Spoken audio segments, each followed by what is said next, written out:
तो कल 14 फरवरी को यानी कि वैलेंटाइंस डे के दिन मार्वल स्टूडियोज ने इस साल की अपनी पहली लाइव एक्शन मूवी को रिलीज कर दिया है एंड इस मूवी का नाम है captain America brave new world, जो कि एमसीयू में कैप्टन अमेरिका फ्रेंचाइजी की चौथी मूवी है। और अगर बात करें इस मूवी की स्पेशलिटी की, तो इस मूवी की खास बात यह है कि इस मूवी के अंदर हमें कैप्टन अमेरिका के साथ साथ कई सारे अलग अलग हल्क्स भी दिखे हैं, यानी कि रेड हल्क और लीडर और इन जैसे हल्क कैरेक्टर्स की वजह से ये मूवी काफ़ी बढ़िया है। सो इसीलिए आज आप इस वीडियो को पूरा एंड तक ज़रूर देखना, क्योंकि आज की इस वीडियो में मैं इसी captain America brave new world की पूरी स्टोरी को आप सभी के लिए एक्सप्लेन करने वाला हूं। सो इसी बात पर वीडियो को लाइक कर देना और जिन्होंने चैनल को सब्सक्राइब नहीं करा वह जल्दी से चैनल को भी सब्सक्राइब कर लेना और सब्सक्राइब बटन के बगल के बेल आइकन को भी ऑल पर सेट कर लेना ताकि आप हमारे चैनल की सारी लेटेस्ट वीडियोस को सबसे पहले देख सक। सो आइए अब हम बिना किसी देरी के आज की इस कमाल की वीडियो को स्टार्ट करते संगीत हैं। तो captain America brave new world की स्टोरी स्टार्ट होती है थंडरबोल्ट रॉस से, और ये थंडरबोल्ट रॉस एमएसयू का वही कैरेक्टर है जो कि पहले यूएस आर्मी के अंदर जनरल हुआ करता था और इसी की वजह से ब्रूस मैनर हल्क बना था। और अगर बात करें इसके लास्ट अपीयरेंस की, तो एमसीयू में हमने थंडरबोल्ट रॉस को लास्ट टाइम देखा था एवेंजर्स इन्फिनिटी वॉर के अंदर, और उसके बाद अब ये सीधा हमें यहाँ पर दिख रहा है। साथ ही साथ दोस्तों मैं आपको बता दूं कि जो थंडरबोल्ट रॉस के एक्टर हैं उनकी अभी से काफ़ी साल पहले मौत हो चुकी है, और इसीलिए मार्वल स्टूडियोज़ ने थंडरबोल्ट रॉस को इन एक्टर से रिप्लेस कर दिया है और इन नए वाले एक्टर का नाम है हैरिसन फोर्ड। सो दोस्तों जैसे ही इस थंडरबोल्ट रॉस से मूवी की स्टार्टिंग होती है वैसे ही हमें ये पता लगता है कि ये थंडरबोल्ट रॉस अब यूएसए का प्रेसिडेंट बन चुका है, यानी कि अब से थंडरबोल्ट रॉस ही पूरे यूनाइटेड स्टेट्स ऑफ अमेरिका को रूल करेगा। लेकिन अब इसके बाद ही 5 महीने बीत जाते हैं और 5 महीने बीतने के बाद हम सीधा सैम विल्सन से मिलते हैं, यानी कि एमसीयू के नए कैप्टन अमेरिका से हम ये देखते हैं कि इस टाइम पर सैम विल्सन यानी कि नया वाला कैप्टन अमेरिका यूएस मिलिट्री के एयरक्राफ्ट में कई सारे सोल्जर्स के साथ मिलकर यूएसए से सीधा मैक्सिको जाता है, और इस टाइम पर सैम के साथ उसका साइड किक टोरस भी होता है। और हम ये जानते हैं कि सैम विल्सन के कैप्टन अमेरिका बनने के बाद उसका दोस्त या फिर यूं है उसका साइड की एक टोरस अब फैलन बन चुका है। हम ये जानते हैं कि सैम और उसके बाकी साथी मैक्सिको एक मिशन पर आए होते हैं और इस मिशन के अंदर उन्हें कई सारे टेररिस्ट से फाइट करनी होती है। असल में यहाँ पर हमें ये पता लगता है कि मैक्सिको के अंदर एक काफ़ी पावरफुल टेररिस्ट ग्रुप है जिसका नाम है सरपेंट ग्रुप, और इस सरपेंट ग्रुप ने इस टाइम पर जापान के एक खास चीज़ को चोरी कर लिया है, और जापान की वो खास चीज़ इस टाइम पर एक कंटेनर के अंदर होती है, जो कंटेनर इस सरपेंट ग्रुप के बॉस के पास होता है, और इस सरपेंट ग्रुप का बॉस होता है साइड वाइडर, यानी कि ये डेल बॉयज़ का स्टैन एडगर। और अब क्योंकि यूएसए और जापान दोनों फ्रेंडली कंट्रीज़ हैं, इसीलिए जापान की इस खास चीज़ को वापस लाने का जिम्मा यूएसए ने उठाया है, जिस वजह से सैम विल्सन और यूएस मिलिट्री के ऑफिसर्स यहाँ पर ये कंटेनर लेने आए हैं। अब यहाँ पर पहुंचने के बाद ही सैम विल्सन और टोरस दोनों मिलकर इस ग्रुप के अड्डे में घुसते हैं, जिसके बाद ही सैम विल्सन की यहाँ के सारे टेररिस्ट से फाइट स्टार्ट होती है। इस फाइट के अंदर हम ये देखते हैं कि सैम विल्सन कैप्टन अमेरिका की शील्ड का इस्तेमाल करना काफ़ी बढ़िया से सीख जाता है। साथ ही साथ हम यहाँ पर फैकन के नए वाले सूट को देखते हैं, जिस सूट के जो विंग्स होते हैं वो वाइब्रेनियम के बने होते हैं, और इसीलिए वाइब्रेनियम से बनी इन स्ट्रंग विंग्स का यूज़ करके सब विल्सन बड़े आराम से इन सारे टेररिस्ट को पीट देता है। और साथ ही साथ हमें इस बात का भी पता लगता है कि सैम विल्सन के जो वाइब्रेनियम से बने विंग्स हैं वो उसे वाकांडा कंट्री ने एज अ गिफ्ट दिए हैं, क्योंकि दोस्तों हम इस बात को जानते हैं कि अवेंजर्स इन्फिनिटी वॉर के अंदर सैम विल्सन ने भी वाकांडा में रहकर वाकांडा के लिए फाइट की थी। अब इसके बाद ही सैम विल्सन यहाँ के सारे गुंडों को पीटने के बाद इन सब के लीडर के पास पहुँचता है, यानी कि सरपेंट ग्रुप के बॉस साइड ऑफ आइडर के पास, और उसके पास पहुँचने के बाद ही वो ये देखता है कि जापान कंट्री का वो खास कंटेनर अभी उसके हाथों में है,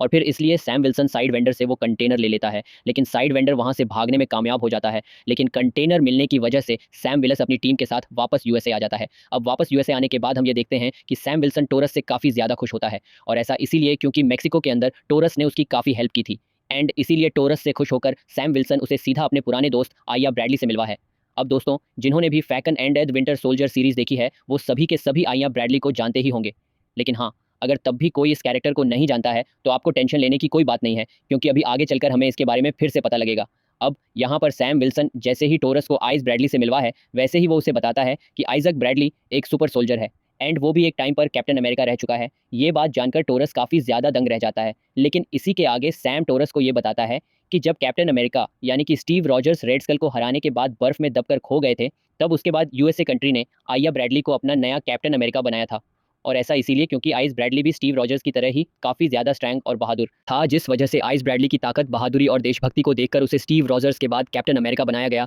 लेकिन कैप्टन अमेरिका बनने के कुछ टाइम बाद ही आइजा ब्रैडली को 30 सालों के लिए जेल में डाल दिया गया, और फिर 30 साल जेल काटने के बाद ही वो आज़ाद हुए। अब टोरस जैसे इस बात को सुनता है वैसे ही वो काफ़ी ज़्यादा दंग रह जाता है, और इसीलिए वो आइस ब्रैडली से पूछता है कि आखिरकार आपके साथ ऐसा क्यों हुआ, और जब आप एक कैप्टन अमेरिका थे तो यूएस ने आपको 30 सालों के लिए जेल में क्यों डाला। ये बात सुनने के बाद ही आइस ब्रैडली टोरस को ये बताता है कि जब स्टीव रॉजर्स के बाद उसे कैप्टन अमेरिका बनाया गया तब उसने कई सारे सक्सेसफुल विशर्स किए और हर बार अपने कई सारे साथियों की जान बचाई, और इसीलिए मेरी पॉपुलर बढ़ने लगी। लेकिन यूएसए की गवर्नमेंट ये कभी नहीं चाहती थी कि एक ब्लैक आदमी एक फेमस सुपर हीरो बने, और इसीलिए यूएसए की गवर्नमेंट ने मुझे अचानक से अरेस्ट कर लिया और मुझे जेल में डालकर 30 सालों तक मेरे ऊपर एक्सपेरिमेंट करते रहे, और 30 सालों के बाद ही मुझे जेल से आज़ादी मिली। और इसी वजह से मैं अपने देश से तो प्यार करता हूँ, लेकिन मुझे इस यूएसए देश की सरकार से बहुत नफरत है। हालांकि इन सारी बातों को जानने के बाद ही टोरस सैम विल्सन और आइया ब्रैडली तीनों काफ़ी बातचीत करते हैं, और टोरस और ब्रैडली की भी दोस्ती काफ़ी अच्छी हो जाती है। लेकिन फिर तभी अचानक से सैम विल्सन को एक फ़ोन आता है, और फ़ोन उठाने पर सैम विल्सन को ये पता लगता है कि प्रेसिडेंट ऑफ यूएसए यानी कि थंडरबोल्ट रॉस ने व्हाइट हाउस के अंदर एक मीटिंग और एक पार्टी रखी है, और इस मीटिंग प्लस पार्टी के अंदर एस विल्सन को भी इनवाइट किया जा रहा है। अब वैसे दोस्तों, जो लोग व्हाइट हाउस के बारे में नहीं जानते उन सबको मैं बता दूं कि जिस तरह से हमारे इंडिया कंट्री के अंदर हमारे प्रेसिडेंट हाउस में रहते हैं, वैसे यूएसए के प्रेसिडेंट व्हाइट हाउस में रहते हैं, और यही व्हाइट हाउस उनका ऑफिस भी होता है। अब मीटिंग का इन्विटेशन मिलने के बाद ही हम ये देखते हैं कि सैम विल्सन जल्दी से तैयार होता है और आइस ब्रैडली एंड टोरस दोनों को साथ लेकर सीधा व्हाइट हाउस जाता है, यानी कि ये तीनों के तीनों पार्टी ज्वाइन करते हैं। यहाँ व्हाइट हाउस आने के बाद ही सैम विल्सन की मुलाकात प्रेसिडेंट से होती है, यानी कि थंडरबोल्ट रॉस से, और सैम विल्सन से मिलने के बाद ही थंडरबोल्ट रॉस उससे कहता है कि वो सैम विल्सन से बहुत ज़्यादा खुश है, क्योंकि उसने मेक्सिको के अंदर अपने मिशन को काफ़ी बढ़िया तरीके से पूरा किया है, और जापान की जो चीज़ सरपेंट ग्रुप ने चुरा ली थी वो भी सैम विल्सन बड़े आराम से वापस ले आया है। अब इसके बाद कुछ टाइम बाद ही सीन शिफ्ट होता है और हम सीधा व्हाइट हाउस के मीटिंग हॉल को देखते हैं। हम ये देखते हैं कि इस मीटिंग के अंदर Sam Wilson, Isaac, Bradley, Torres और उनकी तरह और सारे गेस्ट तो होते ही हैं, लेकिन उन्हीं सबके साथ साथ यहाँ पर थंडरबोल्ट रॉस और उसके अलावा दुनिया भर की काफ़ी सारी कंट्रीज़ के हेड भी होते हैं, जैसे कि जापान के पीसो प्राइम मिनिस्टर, फ्रांस के प्राइम मिनिस्टर, और साथ ही साथ यहाँ पर इंडिया के प्राइम मिनिस्टर भी होते हैं। और ये इंडिया के प्राइम मिनिस्टर देखने में काफ़ी हद तक पीएम मोदी जैसे लग रहे होते हैं। लेकिन अब इसके बाद ही यूएसए के प्रेसिडेंट यानी कि थंडरबोल्ट रॉस इस मीटिंग को स्टार्ट करता है, और वो सभी से कहता है कि आज से काफ़ी टाइम पहले इंडियन ओशन के अंदर एक नए आइलैंड का जन्म हुआ है, जिसका नाम है सेलेटिस आइलैंड। और दोस्तों, ये सेलेटिन आइलैंड और कोई नहीं बल्कि टियामत द सेलेटिन होता है, जिसके उभरते हुए इमर्जेंस को इटर्नल ने रोक दिया था, लेकिन इसके सख्त होने की वजह से ये एक आइलैंड जैसा बन गया। और उसी की बात करते हुए थंडरबोल्ट रॉस सबसे कहता है कि जब इंडियन ओशन के अंदर इस लिटिल आइलैंड का इमर्जेंस हुआ, तब दुनिया की सारी कंट्रीज़ का ध्यान इस पर गया, और इस आइलैंड पर आकर बहुत सारी कंट्रीज़ ने रिसर्च किया, एंड फिर जाकर हमें पता लगा कि ये आइलैंड एक नए तरह के मेटल से बना है, एक ऐसा मेटल जो कि पूरी दुनिया में कहीं नहीं पाया जाता, लेकिन ये मेटल वाकांडा के वाइब्रेनियम से भी ज़्यादा स्ट्रॉन्ग है, और इस मेटल का नाम है एडमेंटम। लेकिन जैसे एडमेंटम के बारे में दुनिया को पता लगा, वैसे उसे हथियाने की होड़ मच गई, और इसीलिए कई सारे देशों के बीच अनबन होने लगी।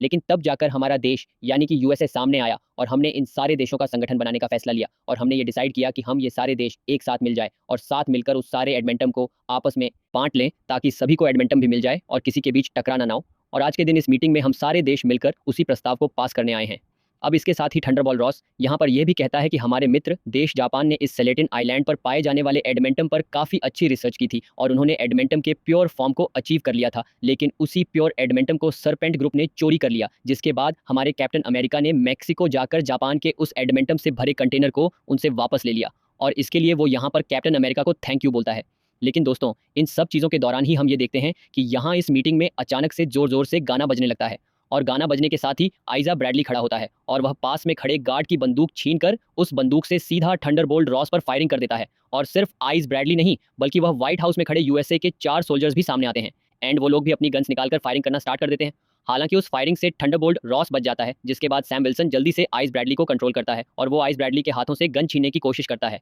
जिसके बाद आइस ब्रैडली और बाकी के वो 4 सोल्जर्स सभी से फाइट करने लगते हैं। अब इसी फाइट के दौरान यहाँ पर एक लड़की की एंट्री होती है, जो कि यहाँ बिल्कुल ही ब्लैक विडो की तरह फाइट करती है, और वो एक एक करके सभी शूटर्स को ढेर कर देती है। एंड हमें इस लड़की के बारे में पता लगता है कि इस लड़की का नाम रूथ है, और ये यूएसए के प्रेसिडेंट यानी कि थंडरबोल्ट रॉस की पर्सनल सिक्योरिटी एडवाइजर है, यानी कि उसकी पर्सनल बॉडीगार्ड। और ये लड़की एक्चुअल में एक इजरायली है, जिसने कि रशिया के रेड रोम से ट्रेनिंग ली है, यानी कि दोस्तों ये सच की ब्लैक विडो है। अब इसके बाद हम ये देखते हैं कि ये रूथ, सैम विल्सन और बाकी सारे गार्ड्स मिलकर पांचों शूटर्स को पकड़ लेते हैं, और इन सब के पकड़े जाने के बाद ही सैम सीधा आइजे ब्रैडली के पास आता है, एंड वो उससे पूछता है कि आखिर यार उसने ऐसा क्यों किया और ऐसी क्या वजह थी जिस वजह से आइस ब्रैडली ने सीधा यूएसए के प्रेसिडेंट 2 पर गोलियां चला दी। बट दोस्तों, सैम के ऐसा पूछने पर हम ये देखते हैं कि आइजक ब्रैडली को इस बारे में कुछ भी याद नहीं होता है, और इसीलिए वो सैम से कहता है कि मैंने कुछ भी नहीं किया है, और तुम जो कह रहे हो वैसा मुझे कुछ भी याद नहीं है। और दोस्तों, जिस तरह से बकी बार्न्स विंटर सोल्जर बनकर जो भी कांड करता है वो उसे याद नहीं रहता है, बिल्कुल वैसा ही यहाँ पर आइजक ब्रैडली को देखकर भी लगता है, क्योंकि यहाँ पर इसे भी थंडरबोल्ट रॉस के ऊपर की जाने वाली फायरिंग के बारे में कुछ भी याद नहीं होता है। लेकिन अब क्योंकि इसने काफ़ी बड़ा जुर्म किया होता है, इसलिए आइजक ब्रैडली को अरेस्ट करके सीधा जेल में डाल दिया जाता है। बट उसके जेल में जाने के बाद ही सैम उससे मिलने आता है, और वो आइजक ब्रैडली से कहता है कि मैं जानता हूँ कि तुम ऐसे बिल्कुल भी नहीं हो, और तुम यूएस के प्रेसिडेंट पर कभी भी गोली नहीं चलाओगे, और इसीलिए मैं तुमसे वादा करता हूँ कि मैं इस बारे में जानकर रहूँगा कि ये सब किसने करवाया है, और फिर उसके बाद मैं बहुत ही जल्द तुम्हें जेल से बाहर निकाल लूँगा। अब सैम विल्सन को भी ये पता था कि आइज़ ब्रैडली निर्दोष है और हो ना हो प्रेसिडेंट पर होने वाले हमले के पीछे कोई और है, और फिर इसीलिए सैम विल्सन सीधा टोरस से मिलता है एंड उसके साथ मिलकर उस मीटिंग की पूरी सीसीटीवी की फुटेज देखता है। और इस फुटेज में उन दोनों को काफ़ी सारी अजीब चीज़ें दिखती हैं, जैसे कि सबसे पहले वो लोग ये देखते हैं कि मीटिंग में जब आइक ब्रैडली अपना फ़ोन यूज़ कर रहा था, तब अचानक से उसका फ़ोन व्हाइट कलर में ब्लिंक होने लगा था। और ऐसे ही से चीज़ उन चारों सोल्जर्स के साथ भी हुई थी, जिन्होंने कि आइज़ैक ब्रैडली के साथ मिलकर फायरिंग की थी।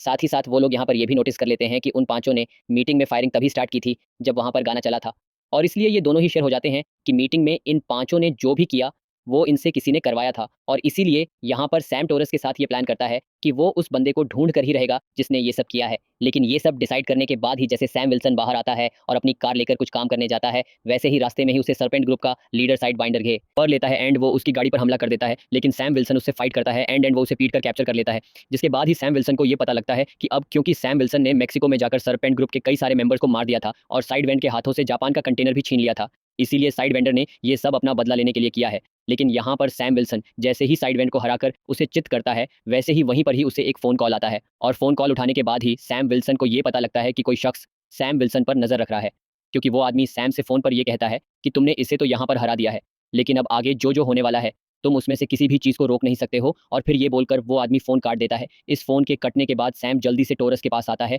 और वो टोरस से बोलकर इस फ़ोन कॉल को ट्रैक करवाता है, जिसके बाद जाकर उन्हें ये पता लगता है कि यह कॉल उन्हें एक पुराने गवर्नमेंट फैसिलिटी से आई है, जो गवर्नमेंट फैसिलिटी एक दूर वीराने जंगल में है। लेकिन सैम और टोरस बिल्कुल भी टाइम वेस्ट नहीं करते एंड वो जल्दी से जाकर सीधा उस गवर्नमेंट फैसिलिटी में जाते हैं। वहाँ पहुँचने के बाद उन दोनों को ये पता लगता है कि ये गवर्नमेंट फैसिलिटी सिर्फ एक दिखावे के लिए है, क्योंकि एक्चुअल में ये एक रिसर्च एरिया है जहाँ पर थंडरबोल्ट रॉस इलीगल एक्सपेरिमेंट्स करवाता है, और ये एक्सपेरिमेंट्स वो तब से करवाता आ रहा है जब वो आर्मी के अंदर जनरल था। लेकिन अब यहाँ पर सैम और टर उसको जैसी सारी बातें पता लगती है, वैसे उन सबके सामने नए कैरेक्टर की एंट्री होती है, और ये कैरेक्टर होता है सैमुअल स्टन्स, यानी कि द लीडर। अब द लीडर को देखकर सैम विल्सन और टोरस दोनों काफी दंग रह जाते हैं, क्योंकि as of course the leader भी हल्की तरह पूरा ग्रीन था और उसके सर का भेजा फ्राई हो चुका था। यहाँ पर लीडर को देखकर सैम उससे पूछता है कि आखिरकार तुम कौन हो और आखिरकार तुम ये सारी चीजें क्यों करवा रहे हो, और हाँ, मैं ये भी जानता हूँ कि हो ना हो, प्रेसिडेंट पर होने वाले हमले में तुम्हारा हाथ जरूर है। अब सैम की सारी बातें सुनकर लीडर उससे कहता है कि एक्चुअल में मेरा नाम सैमुअल स्टन्स है और मैं एक साइंटिस्ट हुआ करता था, लेकिन जब एक बार ब्रूस बैनर ने मेरे पास आकर मदद मांगी, तब उसकी मदद करने के दौरान उसका गामा रेडिएशन वाला ब्लड मेरे सर पे गिर गया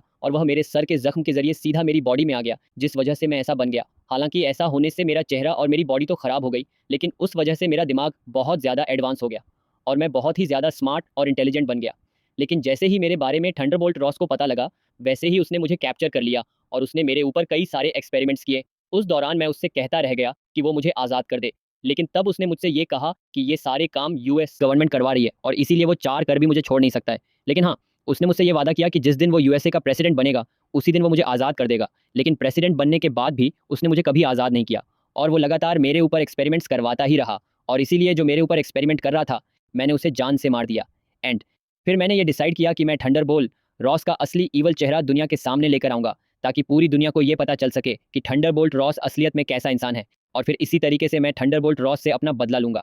और फिर ऐसा करने के लिए मैंने साइड बाइंडर को एक कॉन्ट्रैक्ट दिया कि अब जापान के कंटेनर को चोरी कर ले, और ऐसा करने के लिए मैंने साइड बाइंडर को सीआईए के अकाउंट से पैसे भेजे, ताकि जब जापान को इस बारे में पता लगे, तब जापान को ये समझ में आए कि ये सारी चीज़ें थंडरबोल्ट रॉस ने करवाई है। अब दोस्तों मैं आपको बता दूं कि यहाँ पर लीडर ने जिस सीआईए का नाम लिया है, वो सीआईए यूएसए की एजेंसी है, जिसका नाम है सेंट्रल इन्वेस्टिगेशन एजेंसी, और ये सीआईए हमारे देश के रॉ की तरह ही काम करती है। अब यहाँ पर ये सारी बातें जानने के बाद ही सैम विल्सन को ये भी पता लग जाता है कि अभी कुछ टाइम पहले उसे जिसने फ़ोन कॉल किया था, वो भी उसे लीडर नहीं किया था, और अब इसीलिए सैम विल्सन लीडर की इन सारी बातों को जानने के बाद ही ये समझ जाता है कि ये जो भी गड़बड़ियां हो रही है, उन सब के पीछे लीडर का हाथ है, और इसीलिए उसके लिए लीडर को पकड़ना बहुत ज़रूरी है। लेकिन अब यहाँ पर सैम विल्सन जैसे ही लीडर को पकड़ने की कोशिश करता है, वैसे ही लीडर इस फैसिलिटी के सारे गार्ड्स को अपना गाना सुनाकर हिप्नोटाइज कर देता है और उन्हें अपने वश में करके वो उन सभी को सैम विल्सन और टोरस पर छोड़ देता है, और इस मौके का फायदा उठाकर लीडर वहां से भाग जाता है, जिसके बाद सैम विल्सन और टोरस इन सारे गार्ड्स का किसी तरह से सामना करते हैं एंड फिर वो लोग भी वहां से निकल जाते हैं। अब दोस्तों इसके अगले सीन में हम ये देखते हैं कि लीडर अपने प्लान में कामयाब हो जाता है, क्योंकि जापान कंट्री को ये पता लग जाता है कि उनके एडमेंटम के कंटेनर को चोरी करने के लिए साइड वाइंड पर को अमेरिका के सीआई ने पैसे भेजे थे, और इसीलिए इस बात को जानकर जापान कंट्री का पीएम ये समझ जाता है कि उनके साथ ये जो भी कुछ हुआ ये सब एक चाल है और ये चाल उनके साथ थंडरबोल्ट रॉस ने खेली है। और फिर इसके बाद जापान का पीएम ये डिसाइड करता है कि उसने एडमेंटम को लेकर यूएसए के साथ जो गठबंधन किया था वो उसे तोड़ देता है और वो अपनी मिलिट्री को सीधा सेलेट आइलैंड पर भेज देता है ताकि इस तरीके से यूएसए से पहले ही जापान सारे एडमेंटम को अपने काबू में कर ले। लेकिन अब इधर यूएसए के अंदर जैसे ही यूएस की इंटेलिजेंस को ये पता लगता है कि जापान कंट्री सारे एडमेंटम को हासिल करने के लिए सेलेट आइलैंड पर जा रहा है, वैसे ही वो इस बारे में जल्दी से थंडरबोल्ट रॉस को बताते हैं। जिसके बाद ये बात जानते ही थंडरबोल्ट रॉस जल्दी से ऑर्डर देता है और अपनी मिलिट्री को लेकर भी सीधा इंडियन ओशियन की तरफ निकल जाता है ताकि जापान कंट्री से पहले वो सेलेट आइलैंड पर पहुंच जाए और सारे एडमेंटम को अपने काबू में ले ले। और अब क्योंकि दोस्तों जापान और यूएसए जैसी दो बड़ी बड़ी कंट्रीज़ की मिलिट्री एक दूसरे के आमने सामने आकर खड़ी हो जाती है, इसीलिए पूरी दुनिया के न्यूज़ चैनल्स में यह बात फैल जाती है कि शायद से एडमेंटम को लेकर जापान और यूएसए के बीच वॉर होने वाली है। अब इधर ये सारी बात जैसे सैम और टोरस को पता लगती है, वैसे ही वो लोग भी जल्दी से अपने सूट में सूटअप होते हैं और तेज़ी से सीधा सेलेन आइलैंड की ओर निकल जाते हैं। यहाँ पर आने के बाद ही सैम विल्सन थंडरबोल्ट रॉस का वर्शिप देखता है और इसीलिए वो जल्दी से उसके अंदर आता है एंड वो रॉस से मिलता है। यहाँ पर सैम विल्सन थंडरबोल्ट रॉस को ये समझाता है कि वो ऐसा ना करें क्योंकि यहाँ पर एक भी गलत कदम उठाने की वजह से दोनों देशों के बीच वॉर हो सकती है। बट इन दोनों की बातचीत के दौरान ही हम दूसरी साइड लीडर को देखते हैं जो कि सैम विल्सन से बचकर भागने के बाद सीधा एक घर में घुसता है और वहाँ पर एक फ़ोन लेकर यूएस के दो पायलट के वायरलेस को हैक कर लेता है। और ये दोनों पायलट इस टाइम पर सेलेटिन आइलैंड के पास ही होते हैं और इसीलिए लीडर फ़ोन से ही दूर रहकर उन दोनों को अपने वश में कर लेता है और उन दोनों से जापान पर हमला करने के लिए कहता है। जिसके बाद ही यूएस के दोनों पायलट अपन एयरक्राफ्ट्स को लेते हैं और यूएस के वॉरशिप्स के ऊपर हमला कर देते हैं। ये देखकर जापान को ऐसा लगता है कि यूएसए ने फायरिंग स्टार्ट कर दी है और शायद से ये वॉर की शुरुआत हो चुकी है एनडी। इसीलिए इसके रिस्पांस में जापान भी अपने दो एयरक्राफ्ट्स भेजता है जिसके बाद चारों एयरक्राफ्ट्स के बीच फाइट होने लगती है। बट ये देखकर सैम विल्सन और उसका दोस्त टोरस जल्दी से वहां पर आते हैं और वो यूएसए के दोनों एयरक्राफ्ट्स को रोककर उन दोनों के पायलट को बाहर निकाल लेते हैं। जिसके बाद सैम विल्सन जापान को ये समझा देता है कि ये कोई वॉर नहीं है बल्कि यहाँ पर उनके दो सोल्जर्स ने बिना परमिशन के फायरिंग कर दी थी और फिर इसीलिए हम ये देखते हैं कि यूएसए और जापान दोनों के बीच की वॉर जो कि होने वाली थी रुक जाती है और दोनों देश अपनी अपनी मिलिट्री लेकर अपने अपने देश वापस आ जाते हैं। इधर सैम विल्सन भी अपने यूएसए वापस आ जाता है। लेकिन दोस्तों वहाँ सेलेसियल आइलैंड के ऊपर सैम का दोस्त टोरस लड़ने की वजह से काफ़ी घायल हो गया था और इसीलिए सैम उसे जल्दी से हॉस्पिटल ले जाता है और वहाँ पर उसका इलाज करवाता है। अब दोस्तों हॉस्पिटल के अंदर ही बक्की की एंट्री होती है यानी कि विंटर सोल्जर की, और विंटर सोल्जर यानी कि बकी बांस यहाँ पर सैम से मिलने आया होता है एंड वो सैम से कहता है कि उसकी लड़ाई के बारे में उसने न्यूज़ में देखा था। लेकिन यहाँ पर सैम से मिलने के बाद ही वो थोड़ी देर में ही वहाँ से चला जाता है और उसके जाते टाइम हमें पता लगता है कि बकी यूएसए के अंदर एक पॉलिटिशियन बन गया है। लेकिन अब इन सारी चीज़ों के बाद हम ये देखते हैं कि यूएसए का प्रेसिडेंट यानी कि थंडरबोल्ट रॉस एक प्रेस कॉन्फ्रेंस रखता है और ये प्रेस कॉन्फ्रेंस इसलिए रखी जाती है ताकि एडमेंटम को लेकर जापान और यूएसए के बीच जो टेंशन हो गए थे और दुनिया को ऐसा लग रहा था कि जापान और यूएसए लड़ने वाले हैं, उन सारी चीज़ों को पूरी दुनिया के सामने क्लियर किया जा सके। इसी प्रेस कॉन्फ्रेंस के अंदर हम ये देखते हैं कि यहाँ पर सैम भी प्रेजेंट होता है और इसीलिए यहाँ पर सैम विल्सन से मिलने के लिए लीडर आता है। यहाँ लीडर सैम विल्सन से मिलकर उससे कहता है कि मैंने यूएसए और जापान को का काफ़ी अच्छा प्लान बनाया था और मेरे इस प्लान के जरिए मैं थंडरबोल्ट रॉस की सच्चाई पूरी दुनिया के सामने ले आता कि वो कितना ज़्यादा ईवल है, लेकिन सिर्फ तुम्हारी वजह से मेरा ये पूरा प्लान फेल हो गया। लेकिन तुम फिक्र मत करो क्योंकि मैं अभी भी थंडरबोल्ट रॉस की सच्चाई पूरी दुनिया के सामने लाकर रहूँगा और मैं ये पूरी दुनिया को दिखाकर रहूँगा कि थंडरबोल्ट रॉस कितना ज़्यादा ईवल और बुरा इंसान है। अब दोस्तों इसी दौरान हमें ये पता लगता है कि असल में थंडरबोल्ट रॉस को काफ़ी साल पहले से एक खतरनाक बीमारी थी, एक ऐसी बीमारी जिसकी वजह से उसकी मौत होने वाली थी और डॉक्टर्स भी थंडरबोल्ट रॉस को बचाने में फेल हो गए थे। लेकिन जब थंडरबोल्ट रॉस ने इस बारे में लीडर को बताया तब लीडर ने अपने तेज़ दिमाग की मदद से थंडरबोल्ट रॉस की बीमारी का इलाज ढूंढ लिया और उसके लिए खास तरह की दवाई को इन्वेंट किया जिस दवाई की एक गोली थंडरबोल्ट रॉस रोज खाता है। लेकिन थंडरबोल्ट रॉस को ये पता नहीं था कि लीडर हर बार उसकी दवाई में गामा रेडिएशन मिलाता था और उस दवाई को थंडरबोल्ट रॉस सालों से ले रहा है। इसी वजह से अभी थंडरबोल्ट रॉस की बॉडी के अंदर बहुत ही ज़्यादा गामा रेडिएशन भर चुका है और इतने सारे गामा रेडिएशन की वजह से क्या होता है इसका आंसर हमें यहीं पर मिल जाता है। क्योंकि यहाँ पर हम ये देखते हैं कि इसी प्रेस कॉन्फ्रेंस के दौरान ही थंडरबोल्ट रॉस देखते ही देखते रेड हल्क बन जाता है और वो बेकाबू होकर सारी चीज़ें तोड़ने फोड़ने लगता है और आसपास का कोई भी सोल्जर उसे रोक नहीं पाता है। लेकिन फिर ये चीज़ देखने के बाद सैम विल्सन सबसे पहले तो सोल्जर्स के आधो द लीडर को अरेस्ट करवाता है एंड देन वो जल्दी से रेड हल्क को रोकने के लिए आता है। जिसके बाद ही रेड हल्क और सैम विल्सन दोनों के बीच एक बहुत ही खतरनाक फाइट होती है। लेकिन इस फाइट में हम क्लियरली ये देखते हैं कि रेड हल्क बहुत ही ज़्यादा पावरफुल है और इसीलिए इस फाइट के अंदर रेड हल्क कैप्टन अमेरिका की शील्ड को ज़मीन में गाड़ देता है और उसके वाइब्रो से बने दोनों पंखों को भी तोड़ देता है जिस वजह से सैम विल्सन निहत्था हो जाता है। लेकिन तब उसके बाद ही वो थंडरबोल्ट रोज को रोकने के लिए उसके सामने उसकी बेटी रोज का नाम लेता है और वो थंडरबोल्ट रोज से कहता है कि वो ऐसा इंसान नहीं है जो कि दूसरों को नुकसान पहुंचाए। साथ ही साथ वो उसे ये भी कहता है कि उसे अपनी बेटी थंडरबोल्ट रॉस के लिए शांत होना ही पड़ेगा। और फिर दोस्तों हम भी ये देखते हैं कि बेटी रॉस का नाम सुन के थंडरबोल्ट रॉस भी कुछ ही टाइम में शांत हो जाता है और फिर से इंसानी रूप में आ जाता है। लेकिन फिर इसके बाद ही थंडरबोल्ट रॉस को अरेस्ट कर लिया जाता है और फिर उसे उसी जेल के अंदर डाल दिया जाता है जिस जेल के अंदर कैप्टन अमेरिका, सिविल वॉर में एंटमैन, फैल्कन, वांडा और होकाई को डाला गया था। लेकिन फिर कई दिन बीतने के बाद सैम विल्सन इस जेल में बेटी रॉस के साथ आता है और वो इस जेल के अंदर बेटी रॉस को उसके फादर थंडरबोल्ट रॉस से मिलवा है, जिसके बाद थंडरबोल्ट रॉस को अपनी बेटी रॉस से मिलकर काफी खुशी होती है। इसके साथ ही अब क्योंकि सैम विल्सन ने साबित कर दिया था कि थंडरबोल्ट रॉस पर अटैक करवाने वाला द लीडर है, इसीलिए इस बात को साबित करने के बाद ही वो आइस ब्रैडली को भी जेल से बाहर निकलवा लेता है और अपने दोस्त आइस ब्रैडली को अपने साथ ले जाता है। और फिर इसके साथ ही दोस्तों ये पूरी मूवी खत्म हो जाती है। लेकिन दोस्तों मूवी के खत्म होने के बाद इस मूवी के अंदर एक एंड क्रेडिट सीन आता है और इस सीन के अंदर हम ये देखते हैं कि जिस जेल के अंदर थंडरबोल्ट रॉस को रखा गया था उसी जेल के अंदर लीडर को भी रखा जाता है और इसीलिए सैम विल्सन यहाँ पर लीडर से मिलने भी आता है। लेकिन जब सैम विल्सन लीडर से मिलने आता है तब लीडर उसे फ्यूचर को लेकर अलर्ट करता है और वो सैम विल्सन से कहता है कि तुम्हें लगता होगा कि तुमने मुझे यहाँ पकड़ के सब कुछ ठीक कर दिया है और अब शायद से तुम्हारी दुनिया पर कोई खतरा नहीं है। लेकिन असल बात तो ये है कि मैंने अपने दिमाग की मदद से सारी पॉसिबिलिटीज़ देख ली है और इसीलिए मुझे पता है कि वो सब आ रहे हैं और जब वो सब आएंगे तब तुम उन्हें रोक नहीं पाओगे। ये बात सुनकर सैम विल्सन लीडर से पूछता है कि आखिरकार तुम किसकी बात कर रहे हो और कौन आने वाला है। जो सुनकर लीडर सैम विल्सन से कहता है कि तुम्हें क्या लगता है, तुम्हारी दुनिया इस पूरे ब्रह्मांड में इकलौती दुनिया है। सच बात तो ये है कि तुम्हारी दुनिया के अलावा और भी अनगिनत दुनिया है और उन सभी दुनिया में वो सब रहते हैं और अब वो सब यहाँ पर आ रहे हैं। इसीलिए देखते हैं कि जब वो सब आएंगे तब तुम उन सब से अपनी दुनिया को कैसे बचाते हो। लेकिन दोस्तों लीडर के ये सब बोलने के बाद ही ये एंड क्रेडिट सीन यहीं पर खत्म हो जाता है और खत्म होने के साथ ही हमारे मन में यह सवाल छोड़ जाता है कि आखिरकार ये वो सब कौन है जिनकी लीडर बात कर रहा है। वैसे अगर इस बारे में आपकी खुद की कोई थ्योरी हो तो आप मुझे कमेंट्स में ज़रूर बताना ताकि उन सारी थ्योरी के बारे में मेरे साथ साथ बाकी सब भी जान सके।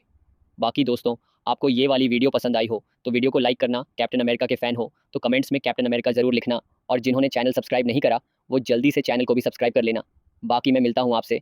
ऐसी किसी और बेहतरीन वीडियो में, तब तक के लिए गुड बाय।